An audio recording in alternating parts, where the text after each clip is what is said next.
Buenas tardes. Bienvenidos a este coloquio, a esta charla del Instituto Cervantes de FEZ, que hoy va a tratar sobre doña Emilia Pardo Bazán. Hoy es un día especial porque hoy, precisamente, 12 de mayo, se cumplen 100 años del día de su muerte, que fue tal día como hoy, de 1921.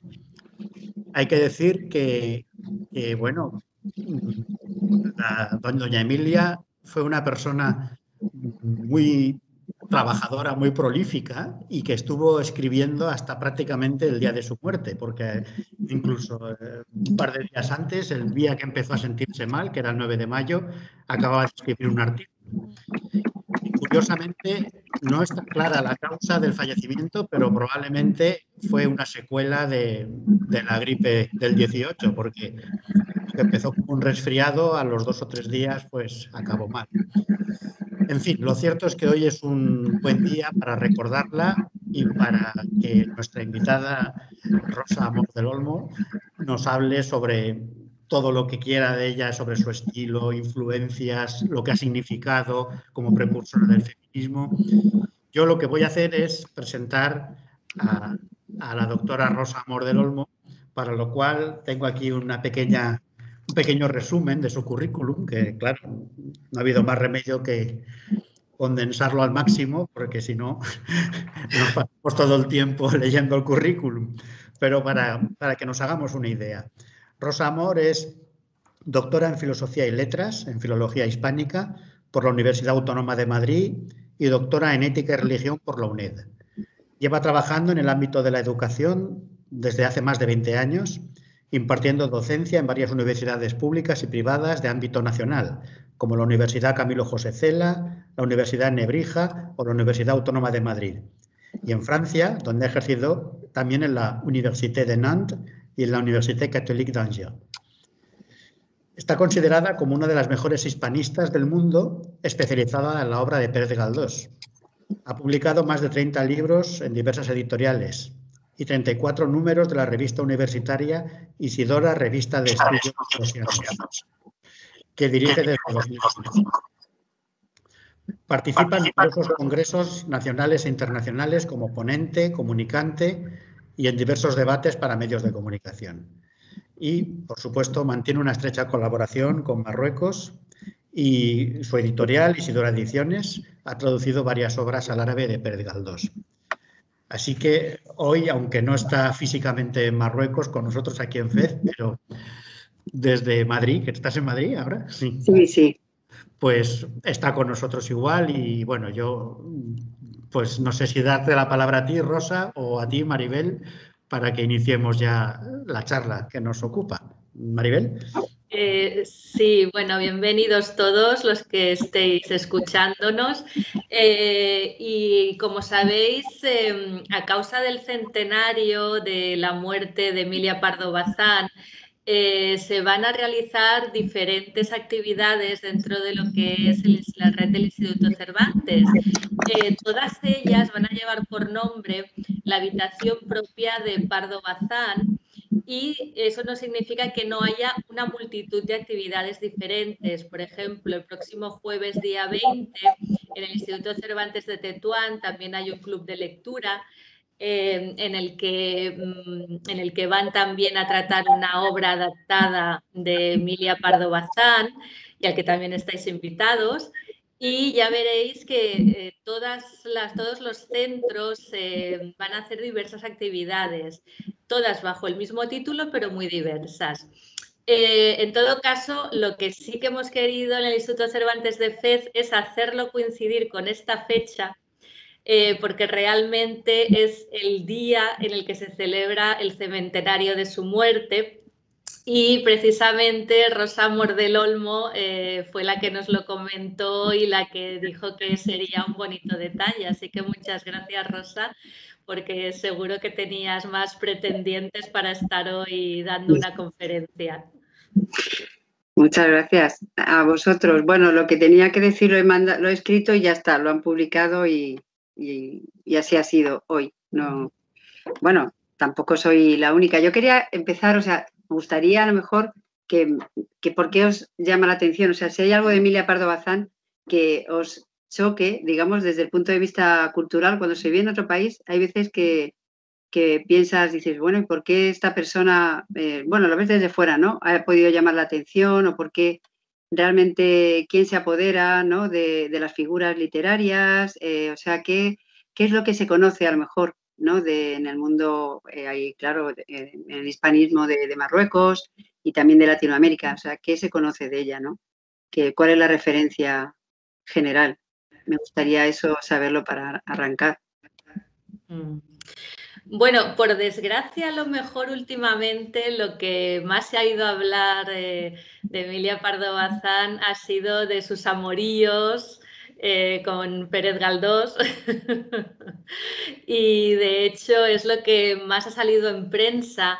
De hecho, este título que se ha dado al centenario de la habitación propia de Pardo Bazán a veces daba casi un poco miedo titularlo así porque parecía que fuera un capítulo más de esta serie en episodios, ¿no?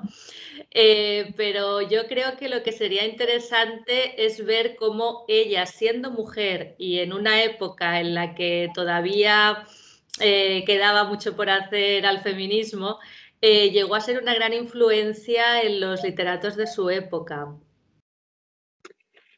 Pues sí, gracias. La verdad es que, bueno, en esa época y aquí tampoco vamos todavía al 100% en muchos aspectos, ¿no? Claro, cada país tiene su historia y el nuestro pues ha tenido y tiene la suya con sus peculiaridades, su idiosincrasia y su manera, ¿no? Entonces, claro, es al final del 19 para digamos, nuestros apuntes, nuestras notas, pues sí que surgen una serie de figuras. Concepción Arenal, por ejemplo, fue una mujer que realmente se comprometió muchísimo con la causa del feminismo. Como sabéis, pues ella se vestía de hombre para ir a la Facultad de Derecho, pues no se lo permitían hasta que un día descubrieron que era una mujer y bueno, le permitieron que siguiera asistiendo, pero no le dieron título ni nada, ¿no? Gertrudis de Avellaneda, o sea, había algunas mujeres pues que, bueno, hacían cosas diferentes, bueno, pues no lo sé, como la verdad que impulso tuvieron. Cierto es que había algunas mujeres pues que, bueno... Se oye con retardo. Vale. Perdón. Digo, sí, ¿no? Está probando. Sí, lo vale. siento. Entonces, por ejemplo, Concepción Arenal pues fue una mujer que se implicó muchísimo en los derechos también de las mujeres, desde el punto de vista de, claro, de abogada, o sea, de ver cuáles eran sus derechos en general, es decir, si a la mujer se le consideraba un ser inferior, ¿por qué? A lo mejor si delinquían, ¿por qué se les aplicaban las mismas, las mismas causas, las mismas fiscalías, digamos, que a los hombres, ¿no?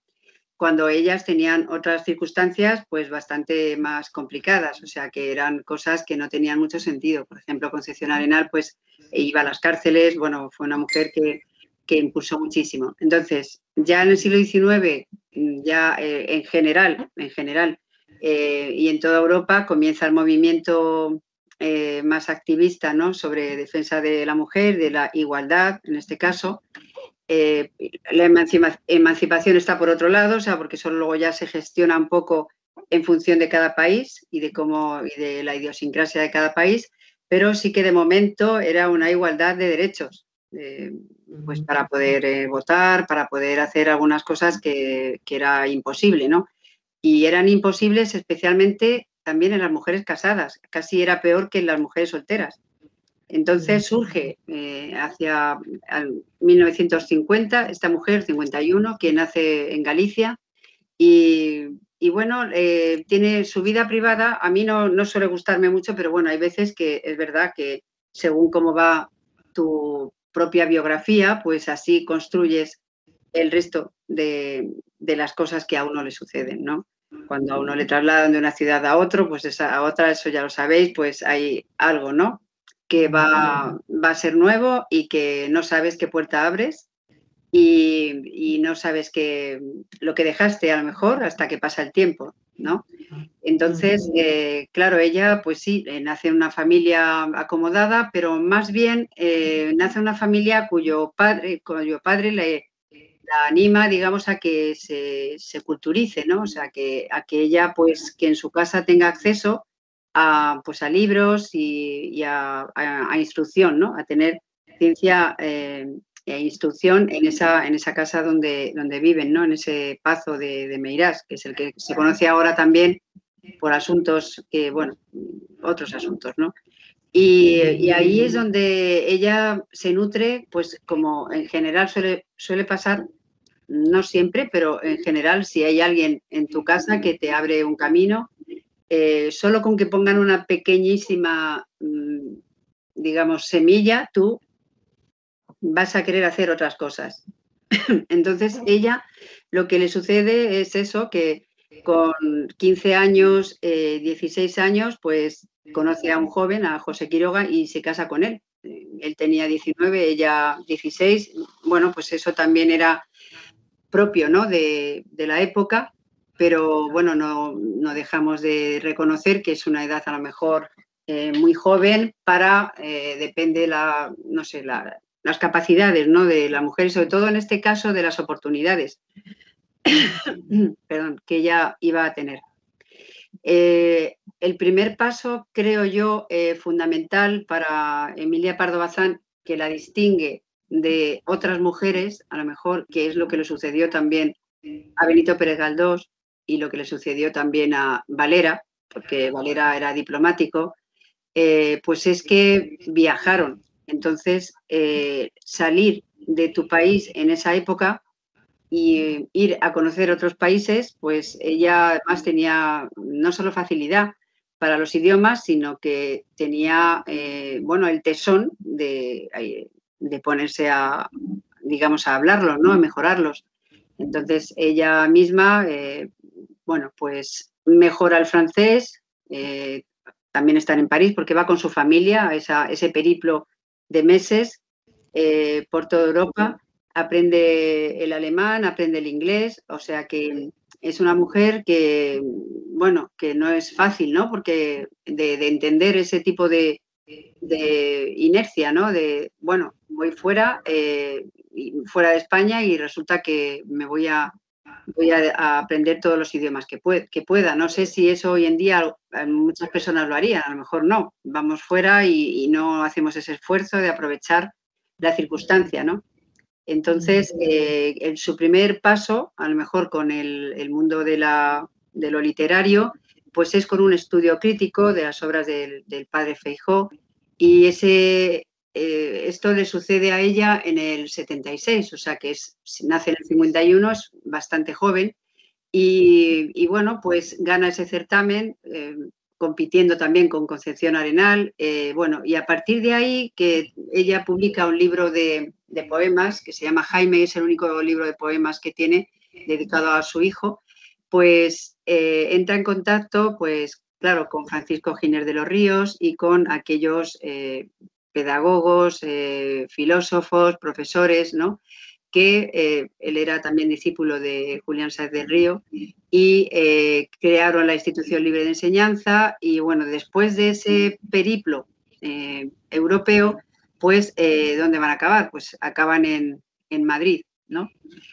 Ella, como digo, viene con ese certamen que ha ganado pues con un ensayo crítico, y a partir de ahí pues comienza a intentar meter cabeza en el panorama de escritores de fines de 19, que es bastante, bueno, patriarcal, en cierto modo, muy cerrado. Voy a decir como ahora, como hace unos años también, la verdad, para que nos vamos a engañar, ¿no? O sea que desde el punto de vista del academicismo, la Real Academia, o sea, si ya le costó entrar a Benito Pérez Galdós, pues a una mujer eso era impensable, ¿no? Entonces ella comienza a escribir porque era una mujer muy lista, o sea, muy inteligente, ¿no? Y entra en contacto, pues eso, con sus colegas, más o menos, con el que quizá comienza a tener una una relación, me refiero profesional, ¿no? Con Leopoldo Alas Clarín, que es justamente ella, que había lanzado unos artículos que se publicaban en un periódico que se llamaba La Época, una revista, pues los recupera, los aglutina en un libro y lo lanza, que se llama La cuestión palpitante, ¿no? Y el naturalismo.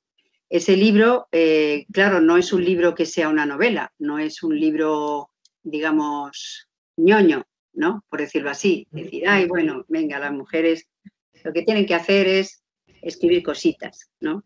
Que ya los grandes libros los escriben los hombres. Bueno, entonces ese libro no es una cosa de cositas, no son cositas. Es un libro donde ella, digamos que hace sus crucigramas, ¿no? Con los creadores del naturalismo, que es los franceses, Émile Zola, a quien ella conoció personalmente, y aquí en España estaban divididos realmente, con la cuestión de escribir a la manera de lo que se estaba lanzando. O sea, era incomprensible escribir cosas que no fueran de su época, en general. Eso estaba más o menos compartido. También sucede ahora, muchas veces, que, bueno, el escritor dice, bueno, ¿qué voy a escribir? Algo que tenga que ver con el día a día. Escribo sobre lo que estamos pasando ahora, describo cualquier cosa que esté sucediendo, cómo son mis vecinos, no sé. O me traslado a otra época y escribo otro tipo de libro. Pues viajes paradisíacos, pues como hacían los románticos, ¿no? Entonces, en esa época en la que ya hay una revolución industrial, en la que hay una serie de acontecimientos políticos muy flagrantes y sociales también, pues claro, ese tipo de literatura romántica no deja de tener ya el sentido que otrora tenía. O sea, que en su momento el romanticismo fue un movimiento que a veces también no se entiende bien, de personas que sufrían muchísimo, o sea, que era tremendo porque estaba todo justamente como estancado. Entonces, había una situación en la que las salidas de los intelectuales eran muy difíciles y la manera de expresar era, pues eso, lugares exóticos, bueno, y sobre todo enarbolando a lo mejor un escape que era el suicidio, por ejemplo, en los propios escritores ya, ¿no? O sea, que era un malestar. Es lo más, a lo mejor, parecido a algunos movimientos góticos de hoy en día, que los góticos y tal, pues que eso, se vestían de negro, tal, eran personas, bueno, en una situación social muy concreta. ¿Qué es lo que sucede? Llegan los naturalistas y dicen, bueno, vamos a ver, a estas personas, ¿qué les sucede? O sea, estas personas que están, no sé, flacas, que no comen, que se suicidan, que tienen enfermedades. Esto simplemente es una cuestión por un lado, de la genética, de algunas taras, en cuanto a la salud mental, que diríamos hoy, ¿no? Algunas herencias genéticas en ese sentido. Y por otro, unas cuestiones también sociales, ¿no? Que marcaban a ese tipo de personajes y de personas, ¿no? Tanto porque los que escriben y los que recibían esos trabajos, pues los recibían porque les gustaba, ¿no? Entonces, a partir del naturalismo francés y Flaubert y Daudet y todos los escritores comprometidos con la causa, que también en Francia era la misma, era cambiar y empujar y cambiar, o sea, sobre todo la sociedad, en este caso, plasmar por medio de sus novelas cuál era la situación de las mujeres. La mayoría de las veces, si eran aristócratas con posibilidades, pues eran unas mujeres muy aburridas, o sea, no tenían nada que hacer. Entonces, en esos casos, pues sucedían, pues eso, que a lo mejor se enamoraban del sacerdote, como la regenta. Bueno, pues había una situación un poco de denuncia en cuanto a qué es lo que hacen estas mujeres haciendo esto, ¿no? En el mejor de los casos. Claro, ¿qué es lo que sucede? Que había otra gran población que no tenían esas características, que eran población obrera, que eran personas que realmente lo estaban pues pasando mal. Y los escritores franceses comienzan a escribir sobre eso. Los escritores españoles dicen que eso es de mal gusto, que eso es una basura de literatura y que ellos naturalistas nunca van a ser.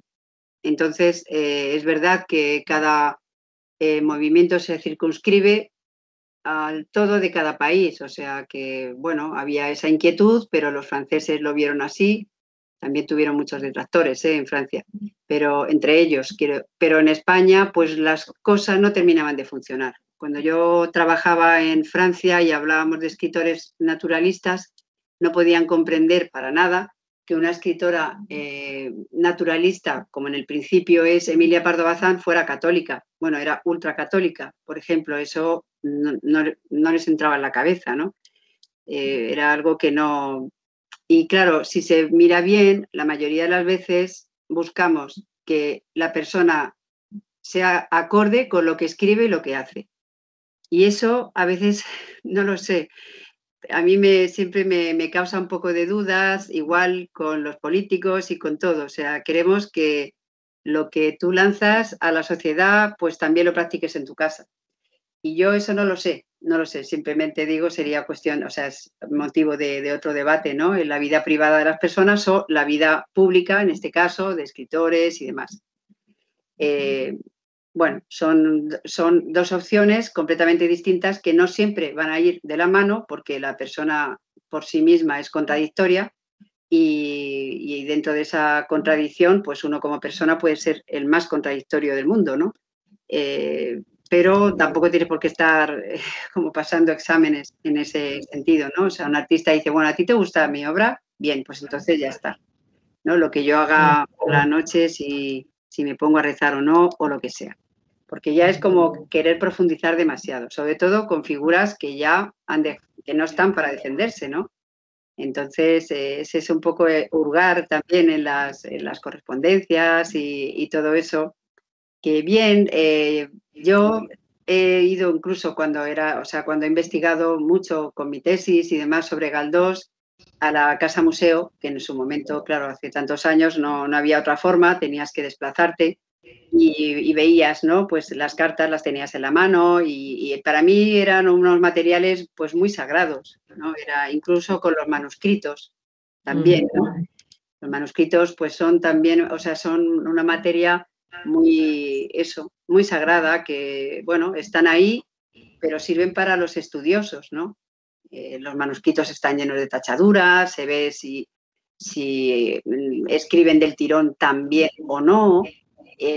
Bueno, las razones de autocensura a veces, cambios de tiempos verbales, de imperfecto a el perfecto simple, que es mucho mejor, más literario, esas cosas. Entonces, bueno, pues esas son, para mí, es el mundo interior de un escritor y en todo caso sirve para estar en ese taller y mejorar, ¿no? Y poder aproximarse a la dificultad que tienen las cosas, ¿no?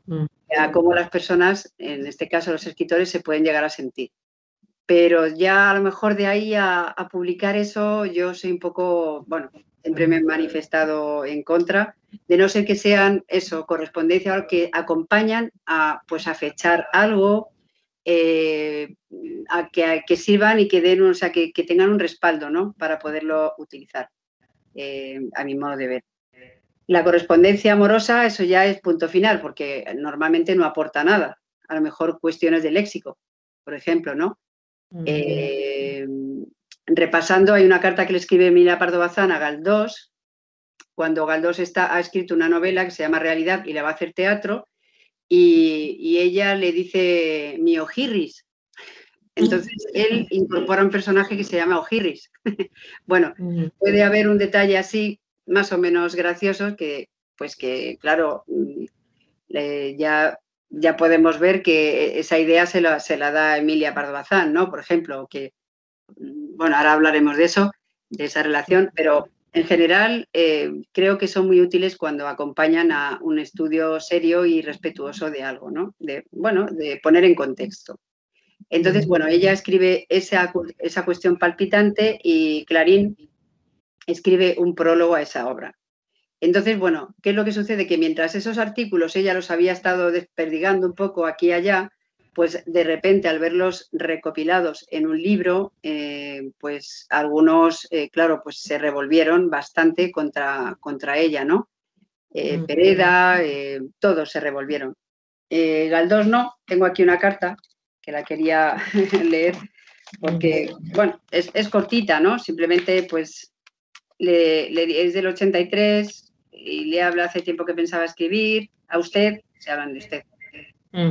Felicitándola por los admirables artículos de la cuestión palpitante, los cuales, adelantándose usted a los críticos más perspicaces, ha dicho cosas tan verdaderas, hermosas y oportunas en un estilo que seguramente podrían envidiar a usted los que con más empeño han cultivado la edición castellana. De no haber cumplido aquel deseo tienen la culpa mis muchas ocupaciones y quehaceres de todas clases de que todavía no puedo verme libre. Bueno, yo sé, claro, tenían siempre una forma muy exquisita de escribir, pues quizá un poco como herencia del idioma francés, ¿no? Que hay una serie de códigos que no te puedes saltar. Hoy en día esta carta no tendría sentido, ¿no?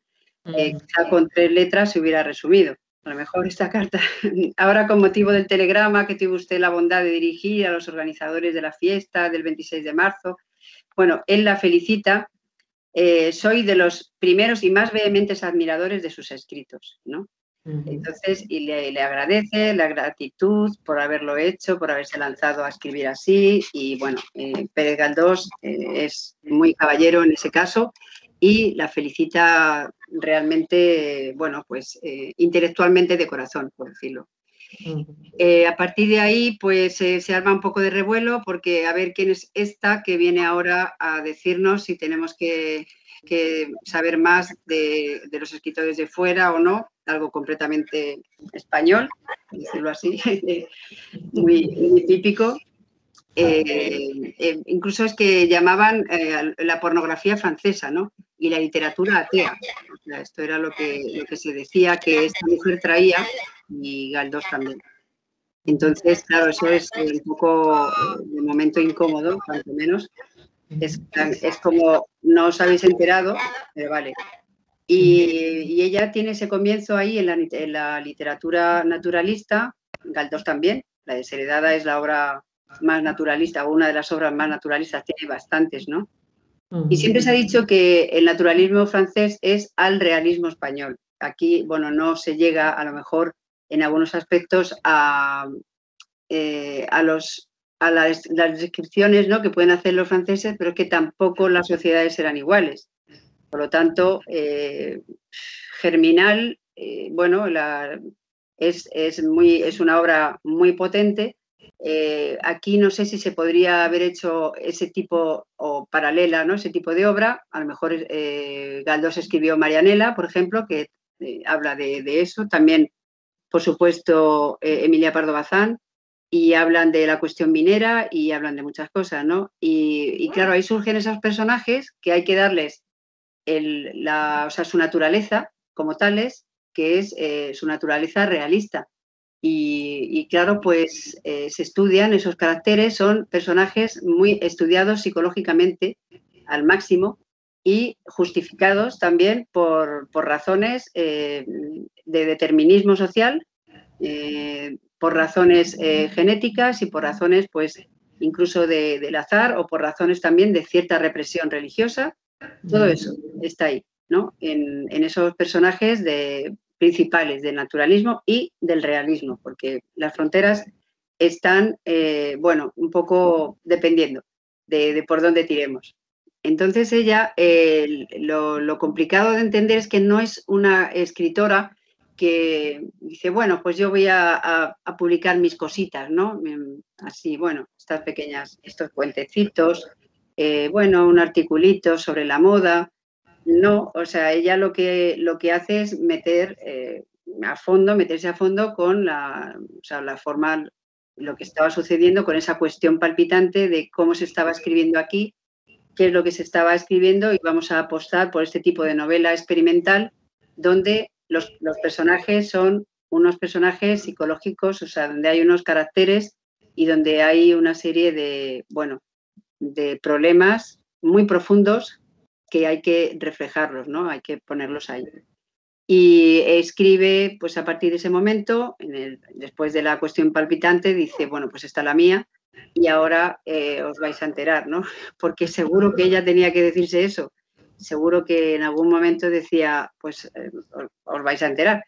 Y publica esta Tribuna, que es una novela pues naturalista, recreada pues en ambiente de fábricas y mostrando pues el trabajo de las cigarreras en La Coruña. Ella lo llamaba Marineda, allí a la ciudad de La Coruña, ¿no? Y son historias de la historia de una huelguista y es una joven también pues con mucho arrojo y están pues un poco personajes un poco prototipo, los señoritos que la engañan, o sea, es plasmar un poco cuál era la situación de algunas mujeres, ¿no? A Galdós le sucede lo mismo.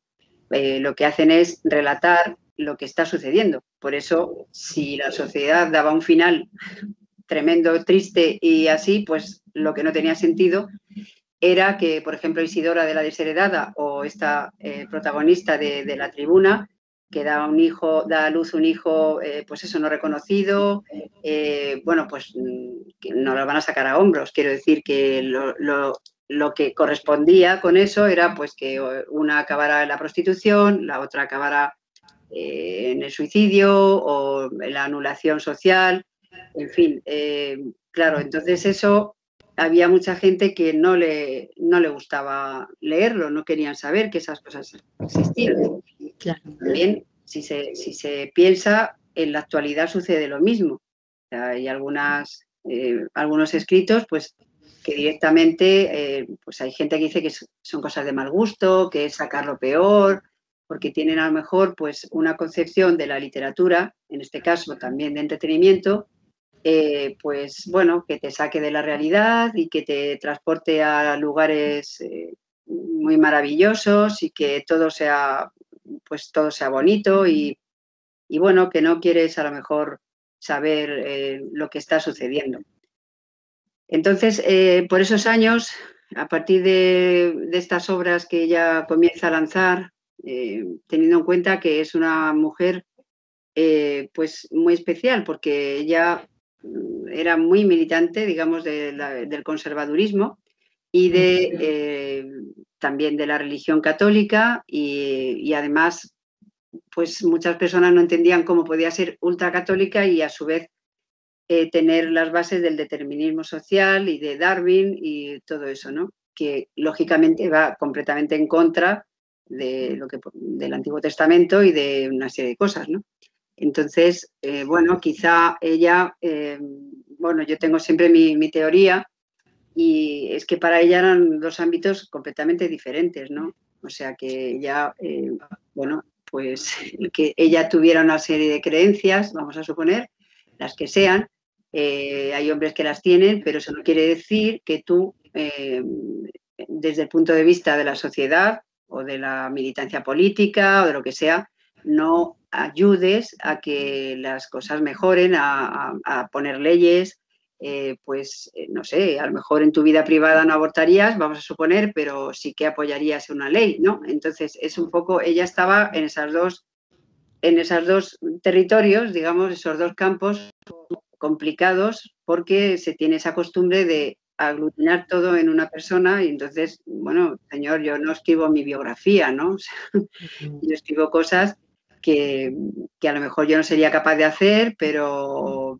precisamente, ¿no? O sea, a Borges le encantaban los asesinos y las peleas de puñales y probablemente él no sería capaz de nada de eso. Igual que a mí me atraen los traficantes y cosas de estas, que lo dejo para las novelas y eso no tiene nada que ver con que yo siquiera se me sueñe yo algún día hacer una cosa así, ¿no? O sea, que ese es el talento y la gracia a lo mejor de un escritor cuando tiene que, pues eso, idear las cosas, ¿no?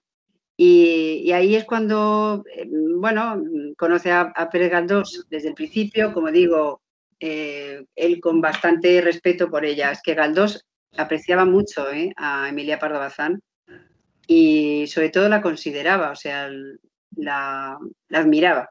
Entonces eso es algo que es muy importante también en cualquier tipo de relación, ¿no? Es lo que te puede llevar a que algo sea duradero.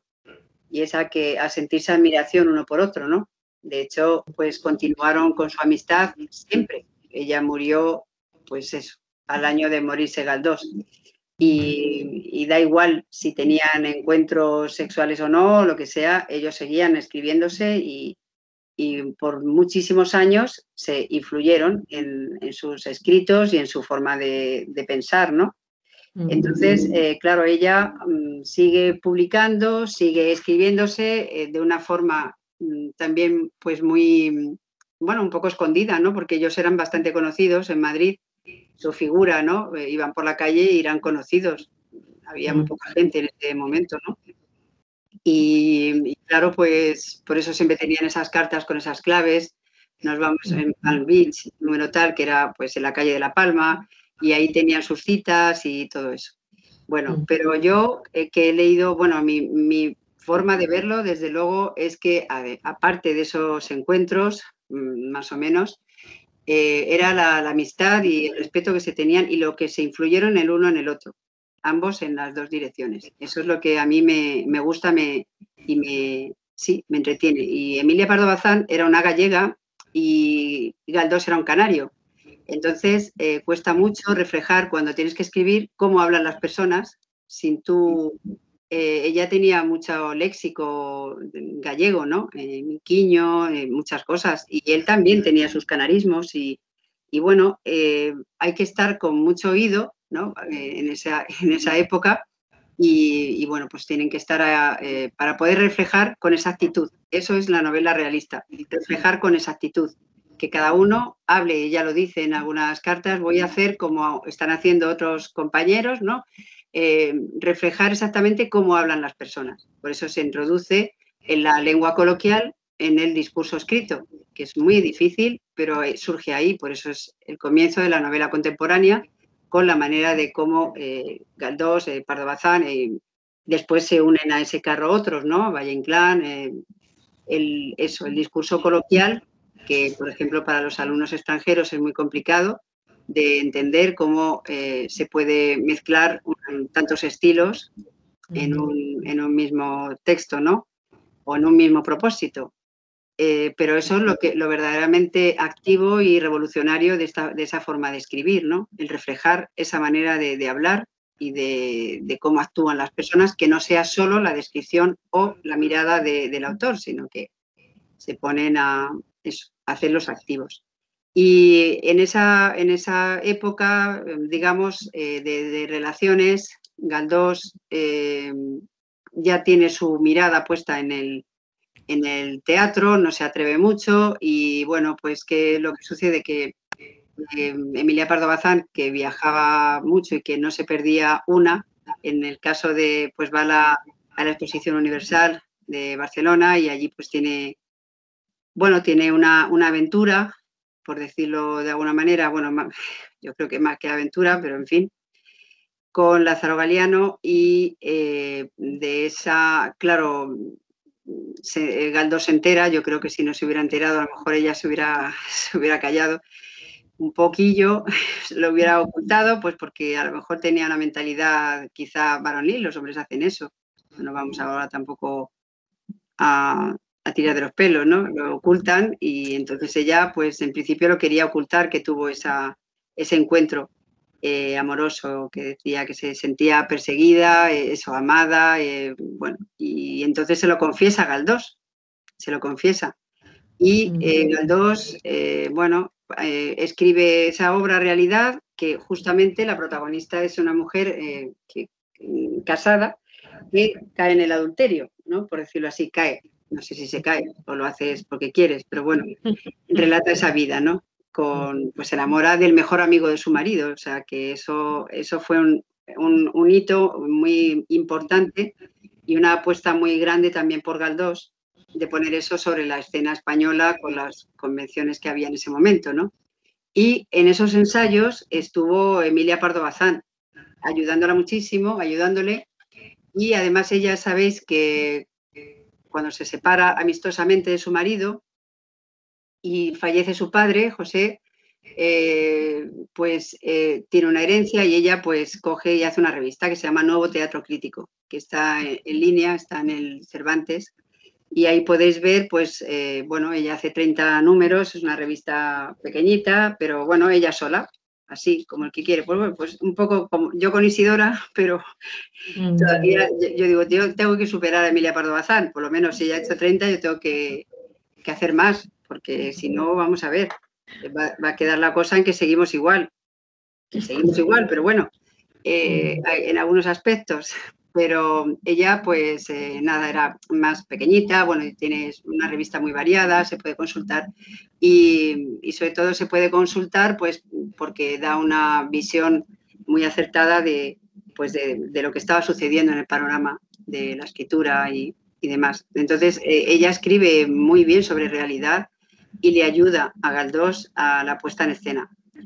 Como Galdós está enfadado porque ella le ha sido infiel descaradamente y encima va y lo escribe en una novela que se llama Insolación, pues entonces, claro, él pues va y se engancha con otra, con Concha Morel, que es una mujer joven, un poquito oportunista, vamos a decir, ¿por qué no? Claro, ¿para qué te vas a liar con el vecino que es desconocido? Si quieres ser actriz, pues es mejor con Galdós. Claro, que es un escritor de éxito y bueno, entonces Emilia Pardo Bazán la veía un poco, pues eso, como un poco trepilla, ¿no? Así de a ella. Y es un personaje que Galdós incluye, digamos, pues también para darle sitio a esta actriz. Y bueno, tiene ahí sus intervenciones y eso. Y lo gracioso es que Emilia Pardo Bazán pues también le dio sus celos, porque no dice ni una sola palabra, ni el personaje, ni la actriz, ni nada. Y eso que ella estuvo ahí constantemente, ¿no? Apoyando ese primer estreno de Galdós, que fue el de Realidad, que fue, pues bueno, muy complicado. A partir de ahí, pues lógicamente siguieron escribiéndose y todo eso. Ella poco a poco va situándose, quiere entrar en la Real Academia y se lo niegan. También como a Gertrudis de Avellaneda, no quieren mujeres entre las huestes de los académicos. Entonces, bueno, eso es una jugada que no hace nada de gracia cuando una persona así, en ese caso como una mujer, se lanza, ¿no? De forma independiente a ser ella misma, porque en realidad lo que ella hace es ser ella misma, con sus, digamos, su habitación privada de carlista, porque era carlista además, de ultracatólica, bueno, pues de una mujer que se había separado de su marido y que también luchaba por la independencia. Hay bastantes cartas escritos que le dice a Galdós y a otros que ella quiere vivir de la literatura, o sea, que no quiere que la mantenga nadie. Y lo dice así, ¿no? Tengo aquí pues algunas cartas y ella muestra muchas veces también su descontento y bueno, esto sí que lo voy a leer porque me gusta. Me gusta para ponernos en situación de cómo estaban las mujeres casadas justamente en las leyes de 1910, ¿no? Que dice, la mujer no puede, sobre todo las casadas, no puede ser testigo en los testamentos, excepto los otorgados en tiempos de epidemia. La hija de familia, aunque sea mayor de edad, no puede salir de su casa paterna sin licencia del padre o de la madre, como no sea para tomar estado. Y por estado se entiende solo el del matrimonio. La condición de la mujer casada es peor que la de la soltera. No puede hablar, escribir, poseer, relacionarse con sus padres, protegerles, ni aceptar siquiera la herencia de ellos, si el marido lo prohíbe. La poligamia se halla implícitamente tolerada por el Código Penal, pues el amancebamiento del marido no constituye delito, sino por excepción. El marido es el administrador de los bienes de la mujer, salvo estipulación en contrario. Persiste para la mujer la incapacidad de adquirir, de obligarse, de comparecer en juicio sin autorización de su cónyuge, ni aún puede comprar en la tienda sin permiso, más que los comestibles y demás menudencias del gasto diario. O sea que esa era la situación. Entonces, claro, desde ese punto de vista, esta mujer pues era una valiente y bueno, comienza a ser activista claro, pues cualquier mujer que hace eso, pues ya sabe, o al menos se puede prever, que va a tener pues a muchas personas en su contra, ¿no? Sobre todo por esa forma también liberal de vivir y, bueno, de hacer un poco lo que quería, ¿no?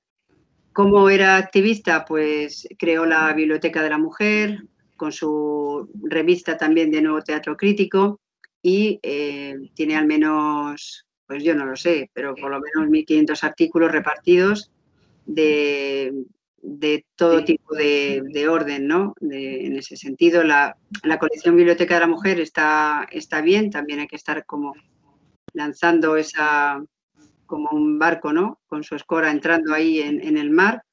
Y luego tiene otros como la cocina española y, bueno, de muchas, la mujer ante el socialismo. O sea, ella realmente escribe sobre todo lo que está sucediendo. También sobre violencia contra las mujeres y sobre ese determinismo social radical y racial que también existía. También albergó convicciones antisemitas, ¿no? Que también le hacían posicionarse en contra de las sefarditas, por ejemplo.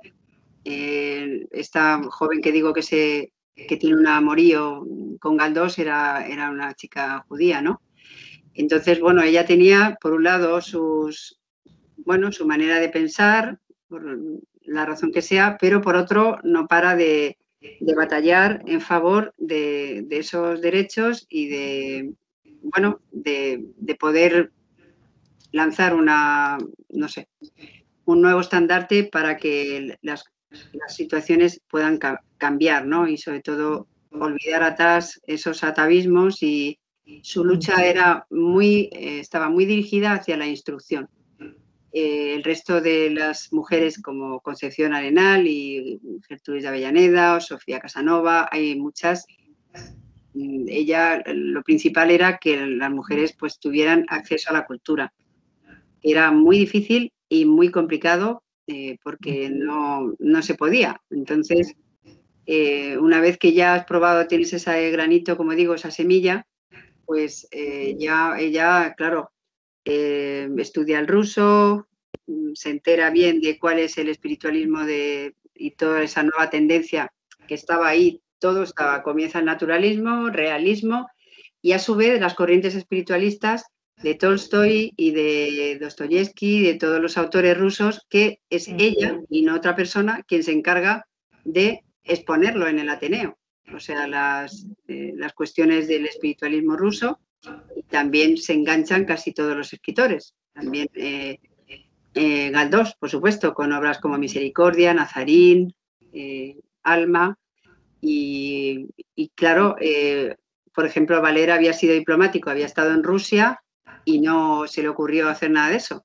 Sin embargo, ella publica La Revolución y la novela en Rusia, y ahí explica perfectamente pues cómo es ese nuevo movimiento de escritura, ¿no? Al mismo tiempo, de esas corrientes espiritualistas están también los modernistas, encabezados por Rubén Darío, o sea, que ya estaban entrando ahí, y la gran crisis del 98. O sea, que es que la época en sí es de muchísima convulsión y de mucho sobresalto, ¿no? También social, las guerras con Marruecos, o sea, es que era toda la vez, ¿no? La pérdida de las colonias, era tremendo. Entonces,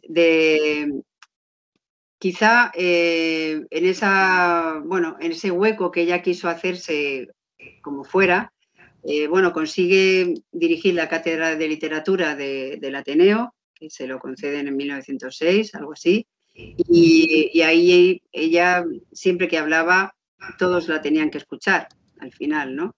O sea, que en eso lo que sucede es que después, pues, bueno, las críticas eran tremendas, críticas además de mal gusto, y críticas que llegan incluso hasta nuestros días. Yo he escuchado a más de uno decir auténticas barbaridades de esta mujer. Entonces, es una pena que las cuestiones al final se diriman en eso, ¿no? En juzgar o en valorar cómo es su vida, que también fue bastante liberal, o sea, que ella sería muy católica, no digo que no y tal, pero vamos, que ella abandona al marido y se queda tan ancha. O sea, que luego pues se marcha con los hombres que quiere y los pone además en sus propias novelas, ¿no? En Insolación, en la protagonista Asís Taboada, pues también se pasea con un hombre que acaba de conocer y abre los balcones para que les vean, o sea que sí, no se corta. Y Memorias de un solterón, pues también es otro texto donde pues pone en solfa las relaciones entre hombres y mujeres, ¿no? Por causa del matrimonio, pues un poco lo que le sucedía también a Galdós, ¿no? Galdós era otro que no creía en esa institución y lo reflejan en muchas de sus obras, ¿no? Entonces, en ese sentido, abogó mucho que luego a lo mejor, si vamos escudriñando novela por novela este personaje, por qué hace que al final se case y acepte no sé cuánto.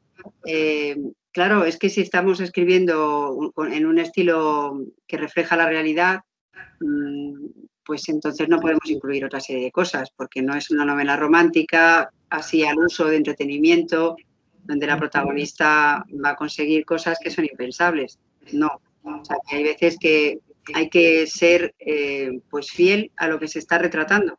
Y eso es muy complicado y también implica a lo mejor mayor, mayor compromiso de la parte del autor, ¿no? Que es no dar en los libros lo que la gente quiere oír, sino lo que tú quieres que ellos oigan o que lean. Entonces, ahí cambian las cosas y por eso es imposible, ¿no? Que todo el mundo, bueno, pues esté contento y más en ese caso siendo una mujer, imposible. Era lo del por qué no se me ha ocurrido a mí, ¿no? Viene esta y se empolla todo en ruso, se lee las traducciones que han hecho y se hace amiga de todos y viene y nos lo enjareta aquí en el Ateneo y todos aquí a escuchar a esta mujer, ¿no? Entonces, eso sí que no me gusta mucho, ¿no? Me da un poco como de vergüenza el hecho de por qué esas críticas, ¿no? O sea, y esa tan poca ayuda, ¿no? Al final es un colega, ¿no? Claro, la mentalidad de la época era imposible, lo sigue casi siendo ahora, pero eso de que una mujer haga lo que quiera, nada.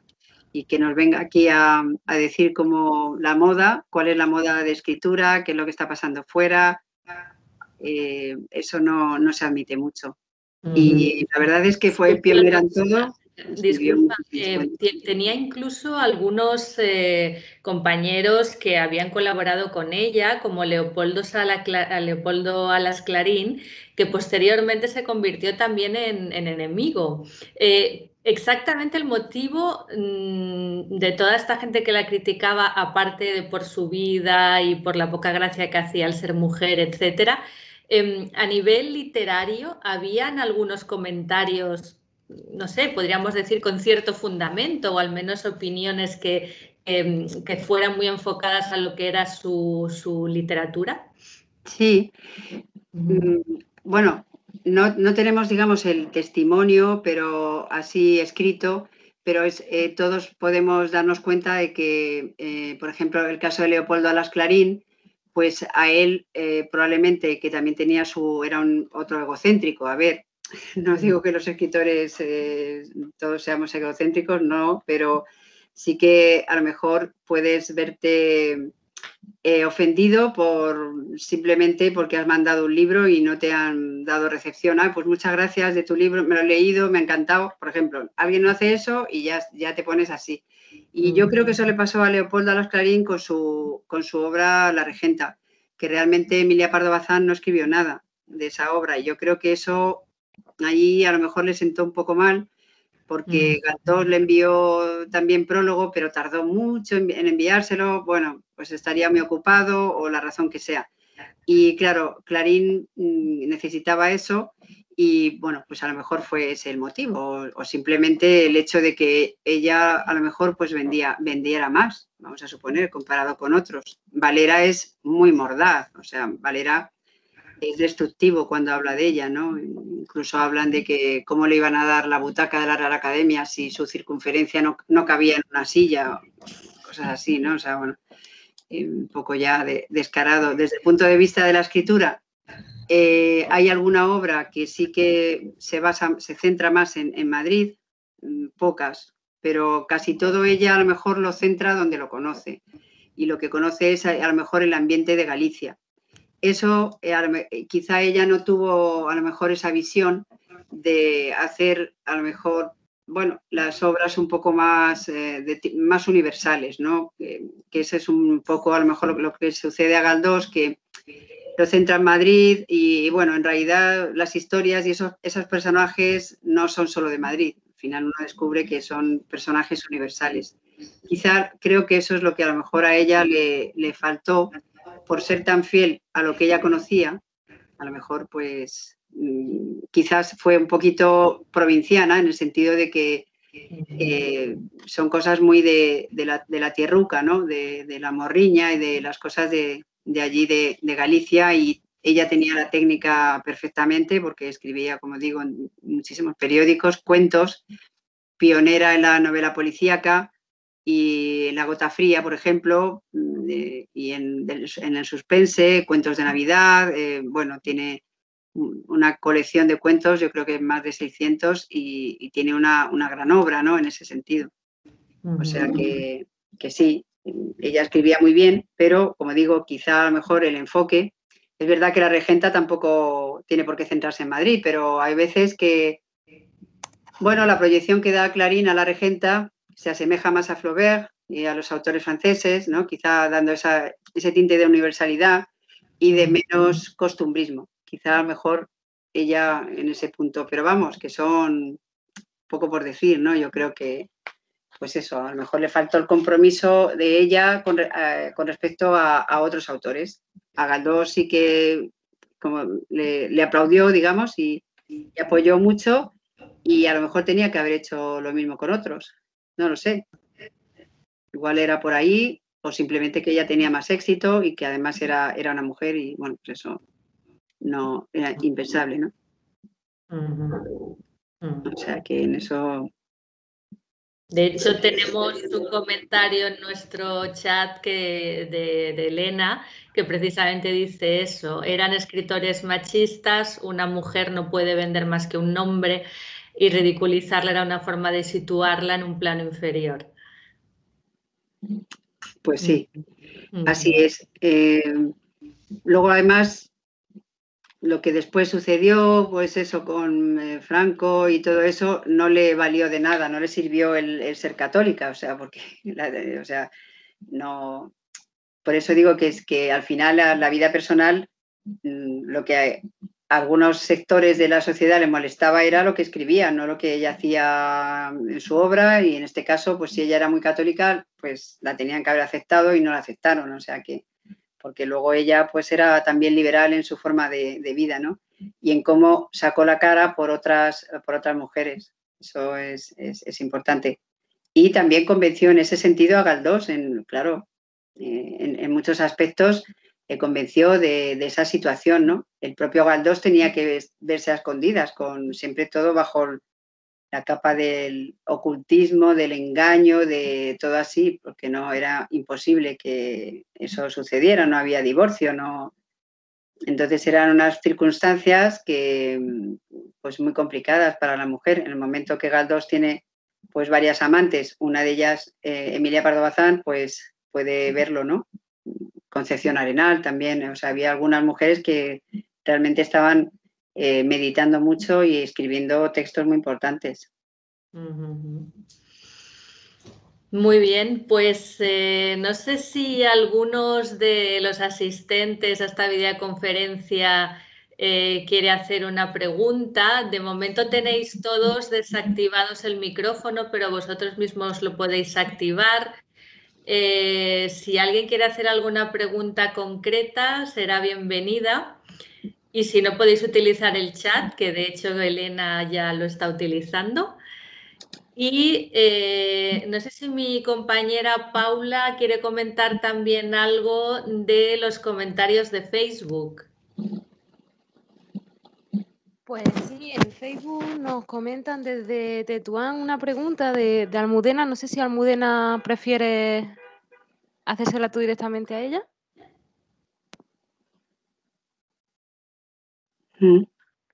Almu. Bueno, nos comenta que es una maravilla escucharte, Rosa. ¿Estás? Almu, pasa, adelante, adelante. Sí, Rosa, no, que es maravilloso cómo nos trasladas a esa época, casi un siglo después, cómo lo cuentas todo, nos haces meternos un poco en esos escritores, ¿no? En la piel de ellos, entenderlos y es genial, es muy ameno.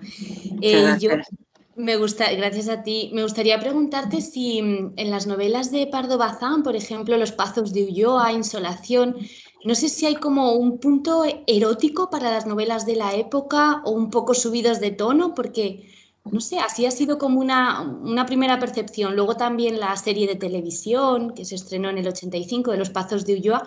Y me gustaría saber tu opinión, si crees, si en esa época pues se había ese tipo de novelas o fue también pionera en eso. Gracias, pues efectivamente. Galdós se autocensuraba bastante, ¿no?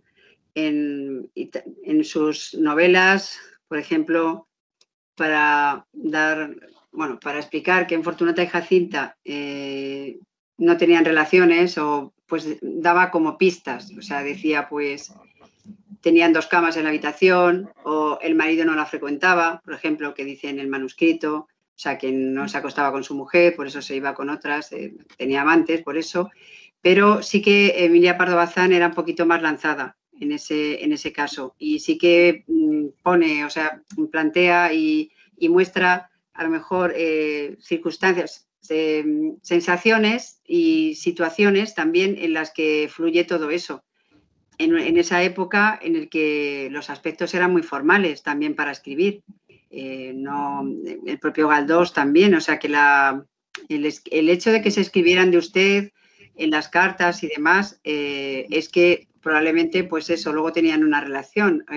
Bueno, hoy en día probablemente si nos escribimos de usted a lo mejor también hay una relación escondida, ¿no? Pero sí que es un poquito más lanzada también como Blasco Ibáñez a plantear circunstancias más eróticas, sí. Y más con algunos, situaciones más abiertas. La propia novela Insolación, pues eso, además la escribió muy poco tiempo, yo no sé, un mes o algo así. Y sí que ella como era más, pues no sé, más desaforada, más, no sé, pues más sensual. Sí que hay pasajes en que eso se expone bastante, ¿no? Entonces, sigue a lo mejor camuflando, pues, bueno, en esto te abrazo fuerte y te deshago, no sé cuánto, ese tipo de palabras o de frases a lo mejor que estaban pues muy complicadas, ella también las expone en las cartas en las relaciones amorosas, ¿no? Pero aparte de eso es que lo pone, lo escribe, ella ha sido así, ¿no? A lo mejor pues eso, ha sido feliz estas tardes, no sé, da unas pautas un poco en clave, pues para que precisamente se cree ese ambiente para el lector de sensualidad y de sexualidad, claro que sí. Con muchas frases y quizá un vocabulario pues más atrevido que el de sus compañeros.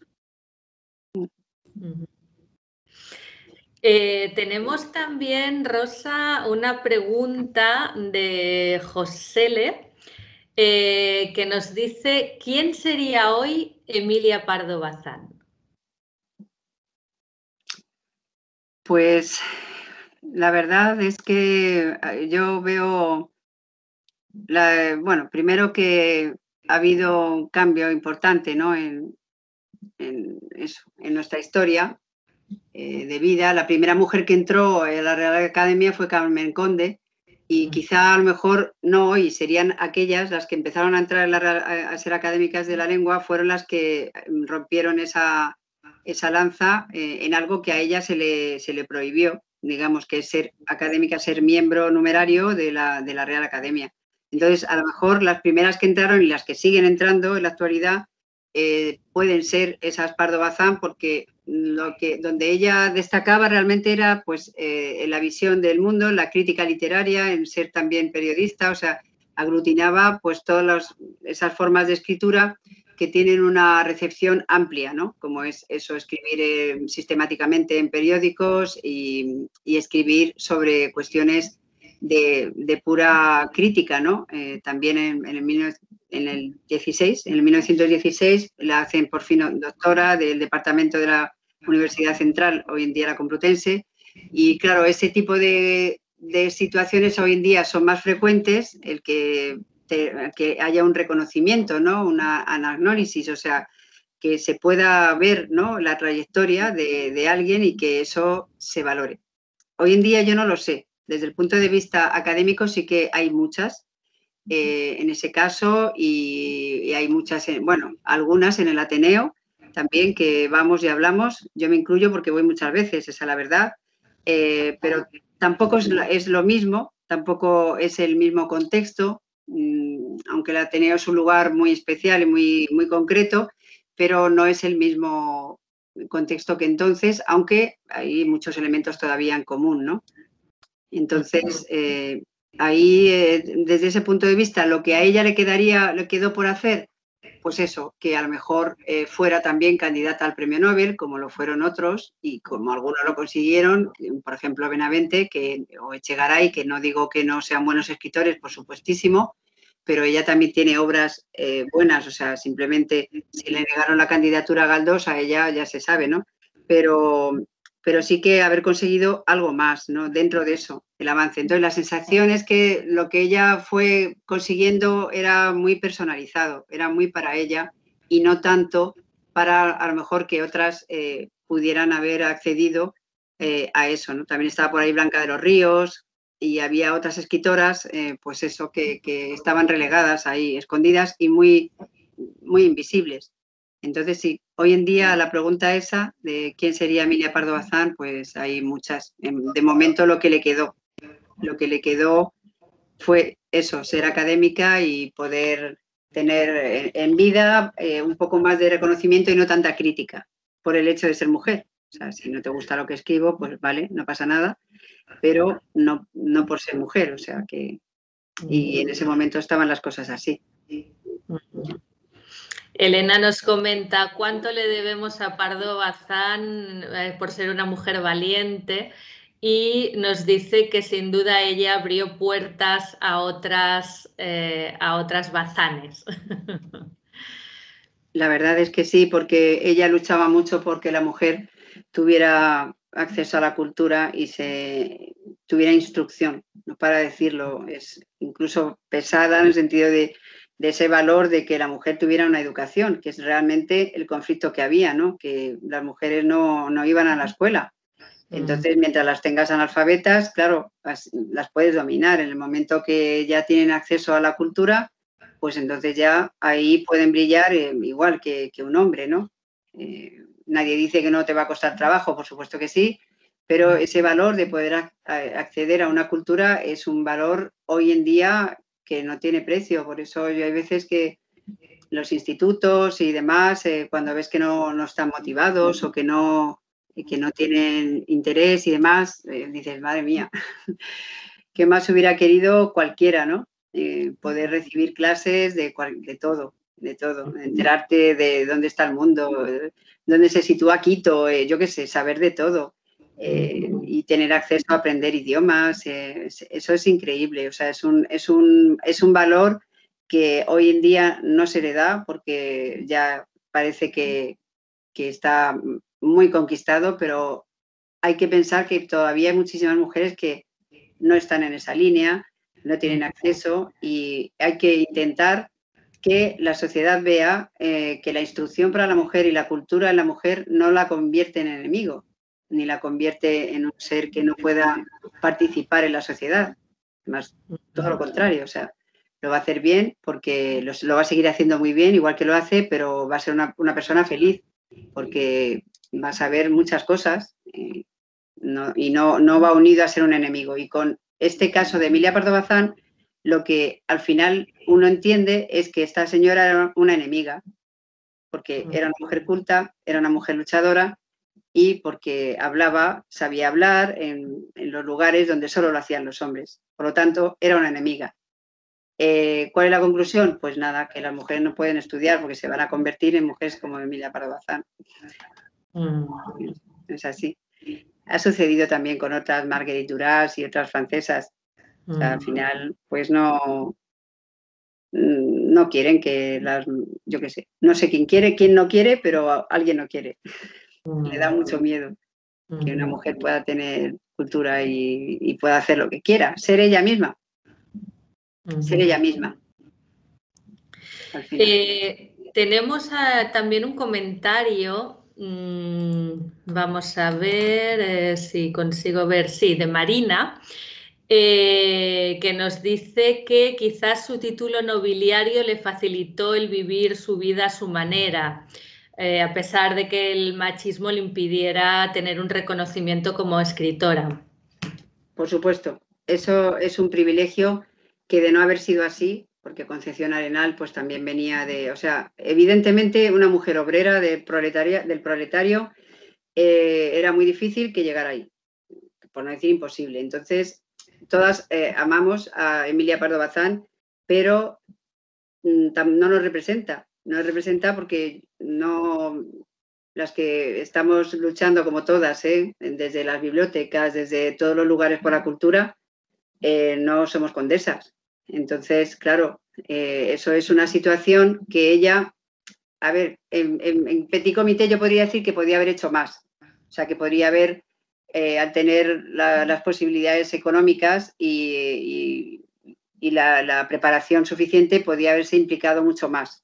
Yo eso lo veo, o sea, puedo pensarlo yo. Con todo y con eso hizo mucho, pero creo que con esas posibilidades económicas podía haber hecho más, como Ferrer y Guardia, que fue un pedagogo que en 1909, en la Semana Trágica, pues lo mataron y puso una escuela pues con sus fondos y con fondos de que mira por dónde. Uno de ellos, su bibliotecario, era un anarquista, el que puso la bomba, Morrell, al rey, y entonces por eso al final juzgaron y mataron a un profesor. O sea, es que, madre mía, qué años tan raros, ¿no? Entonces, claro, ahí está un poco el punto de tu compromiso final, ¿no? Que está muy bien ir al Ateneo, está muy bien esto y participar de la vida de ricos, claro, porque ella en Madrid participaba de la vida de una vida muy acomodada. Claro, entonces es como, seguro que alguien piensa y dice, bueno, así cualquiera. Bueno, aún así, es verdad que siempre ha habido muchas mujeres muy bien situadas y ninguna ha hecho nada. O sea que al menos, pues bastante hizo. Pero quizá en un ámbito un poco más de como diríamos hoy en día, pues de follower, ¿no? De ella ser muy, todo lo que ella hacía para ella y por ella, ¿no? Quizá. Aunque hizo, como digo, escribió mucho y la Biblioteca de la Mujer y todo eso, pero quizá a lo mejor con un paso más, porque Concepción Arenal, por ejemplo, sí que realmente se implicó muchísimo, ayudaba a muchas mujeres así de tú a tú. Entonces, así está la cosa, que sí que le favoreció muchísimo, pues para ser ella misma y hacer lo que quería, pero que no todos podían hacer lo mismo, ni mucho menos. Entonces, al final se queda, bueno, en una parte, digamos, de acción intelectual dentro de lo que ella tenía acceso, pero que podía haber llegado, o sea, podía haberse implicado muchísimo más. Bueno, pues yo creo que sí. Elena nos comenta que de hecho no era activista, sino simplemente una intelectual. Exactamente. O sea que todo lo que ella hizo estuvo muy bien, está fenomenal. Bueno, más que eso, ha ayudado mucho, pero se queda un poco ahí, que realmente lucha potente de escribir para una ley concreta, del voto, de lo que sea, no lo hizo. O sea, que al final era un poco, en los temas gordos, iba un poco como en puntillas, ¿no? En ese caso, porque ella tenía un nombre y podía, pues a lo mejor, haber empujado más la causa, no del feminismo, eso es un término quizá de nuestro contexto actual. En ese momento sí que la lucha por la igualdad, haberse comprometido más, puesto que tenía los medios, la fama y bueno, pues todo lo necesario, ¿no? Para poderse haber comprometido un poco más. Rosa, y yo tengo una pregunta que me da mucha curiosidad, y es que ella escribió muchísimos artículos en relación con los acontecimientos históricos de su época. ¿Sabes si existen artículos que hicieran referencia a la guerra con Marruecos? Pues creo que alguno existe, habría que hacer un vaciado porque hasta donde yo sé, yo tengo algunas revistas de ella que las adquirí también de esto de pelea, que me sobraban 2 durillos son nada, 2 durillos y las conseguí, pero sí que ella ha escrito algo, lo que pasa que no es muy fácil de encontrar porque que yo sepa todavía no hay un libro que sea el compendio de su obra completa de todos los artículos porque tiene muchos y no se puede decir esto es todo lo que ella escribió porque a veces se escapan muchas cosas y sí que hay, o sea, si te interesa lo busco y te lo paso porque sí que hay, bueno, pues dentro de la situación, igual también para Pere Galdós, pero ella como madre no sé si realmente eso, se comprometió tanto, ¿no? Porque eso era un problema bastante complicado y Galdós sí que estaba más comprometido porque conocía más bueno, pues de hecho una de sus novias era una sefardí, bueno, una judía, y fue a Marruecos, adoraba al pueblo musulmán, ya dijo 1000 veces que éramos iguales, quizá más honestos los musulmanes que los españoles, con este falso que tengo 3 amantes y no sé cuántos tal. Y bueno, pues él ya se había pronunciado muchas veces, ¿no? Y su texto de Aita Tetawen es un grito importante y de cómo, o sea, al final hay una reflexión, ¿no? Por parte de Galdós y de otros intelectuales que al final, o sea, las guerras no tienen sentido, ¿no?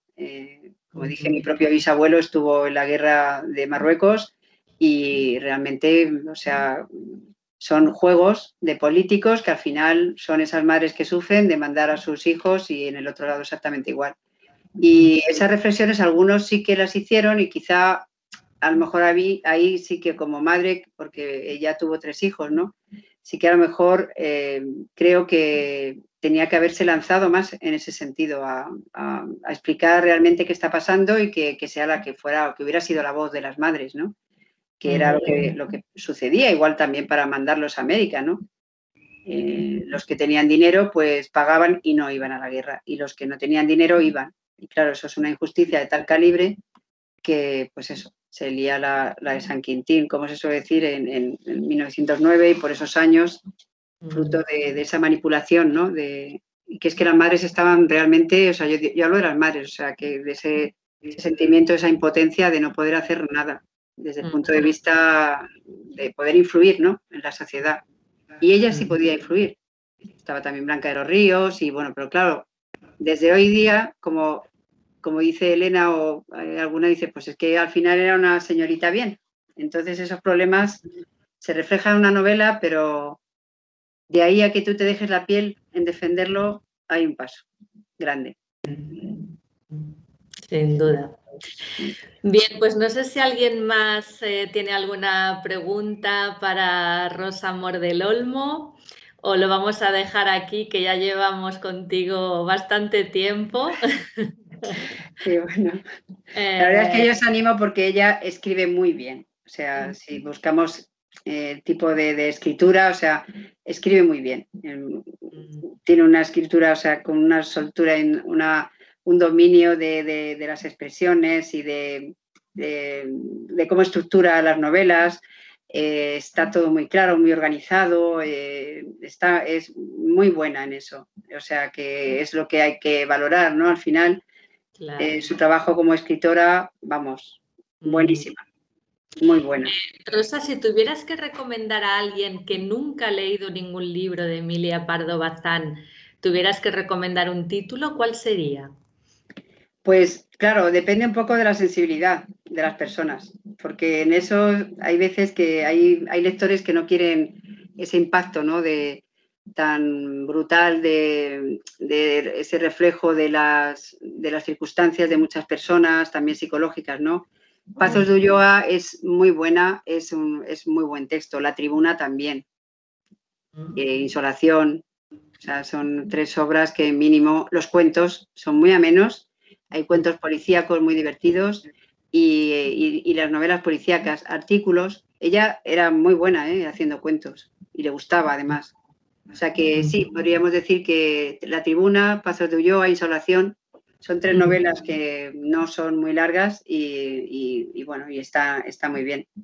Creo que son buenas. Muy bien, pues tomamos nota, sobre todo las bibliotecarias que estamos aquí. Morriña, sí, también. Bueno, a ver, por empezar por algún sitio. Y luego que consultéis en la página de Cervantes Virtual la revista de Nuevo Teatro Crítico, porque ahí ella también tiene bastantes cosas. Era su revista. Entonces, es curioso, ¿no? Es bonito también verla, ella. Y los cuentos también, los cuentos de policía y policíacos y demás, que ella se basaba en los sucesos, leía los periódicos, veía una locura de esas de no sé quién ha matado a 20 y eso la animaba mucho. Se inspiraba así. Muy bien, pues decirte que los participantes que están con nosotros te dan las gracias y dicen que ha sido un placer escuchar esta conferencia. Maravilloso también. Y bien, Miguel Ángel, si quieres añadir alguna cosa ya para finalizar. Pues nada, darle las gracias a Rosa, porque de una manera muy amena nos ha dado las claves para entender mucho mejor a Emilia Pardo Bazán y ha despertado también el gusanillo de leerla. Y bueno, pues lo dicho, que muchísimas gracias. Ha sido muy ameno y muy agradable, de verdad. A vosotros, muchísimas gracias. Espero poder, en cuanto abran las fronteras, plantarme ahí. Por supuesto, ya sabes que aquí Ay, que es que tengo unas ganas de ir a Marruecos que vamos, de verdad. Pero bueno, a ver, más paciencia y ya está. Exacto. Pues muchas gracias a todos. Hasta la próxima. Muchas gracias y Gracias. saludos desde aquí, desde Madrid. Igualmente. Cuidaros mucho. Gracias. Hasta luego. Cuidaros.